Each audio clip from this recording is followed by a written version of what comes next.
মানে চারিদিকে এত ঠান্ডা পড়েছে ভাই, আর এত কুয়াশা দেখতে পাচ্ছ, পুরো একেবারে একটাও কিছু দেখা যাচ্ছে না। আর আমি এখান থেকে যখন যাচ্ছিলাম এত সকালবেলা গাড়ি নিয়ে, তখন ভাবলাম যে তোমাদেরকে একটু দেখাই এখানে কতটা কুয়াশা পড়েছে।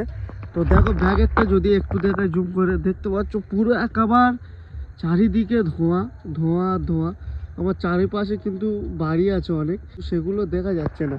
আমার চারিপাশে এখানে মোটামুটি ম্যাক্সিমাম বাড়ি আছে, তো এখানে কিছুই দেখা যাচ্ছে না। আমি গাড়ি চালিয়ে যাচ্ছি আর রাস্তাও ঠিক মতন দেখা পাচ্ছি না। ঠিক আছে, তো তোমরা ক্যামেরায় ক্লিয়ার দেখতে পাচ্ছ কি আমি জানি না, তো তবুও তোমাদেরকে দেখাচ্ছি যে এখন কিন্তু 8:30 মতন বাজে। ঠিক আছে, যে এতটা ভোরের বেলা আমি বেরিয়েছি তা না, এখন ম্যাক্সিমাম 8টা মতন বাজে। তো 8টার সময় এত এখানে কুয়াশা পড়েছে যে কিছুই দেখা যাচ্ছে না, কারণ বেলাও অনেক হয়ে গিয়েছে। যে ভোরের বেলা বেরিয়েছি, যে এখনও সকাল হচ্ছে, তখন কুয়াশা পড়ে, ভোরের বেলার দিকে কুয়াশা পড়ে। তো এখন 8টা বাজে ভাই, কতটা কুয়াশা দেখো, পুরো কাশ্মীরের মতন ফিল দিচ্ছে।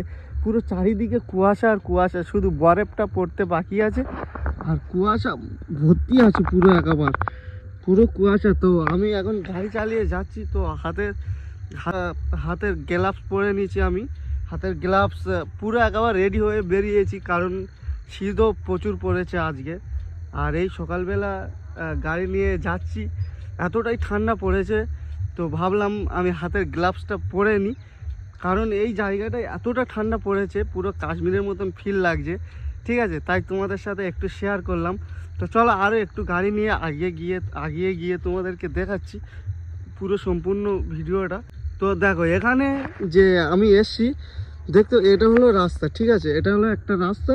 তো এখানে একটাও লোক নেই, মানে এতটা কুয়াশা পড়েছে এখানে যে কোনো মানুষজনকে আমি দেখতে পাচ্ছি না, কোনো মানুষকে দেখতে পাচ্ছি না। কিন্তু যদি দেখানো যায় যে চারিদিকে ঘর আছে, ঠিক আছে, ঘর বাড়ি আছে, যে এই না যে ঘর বাড়ি নেই।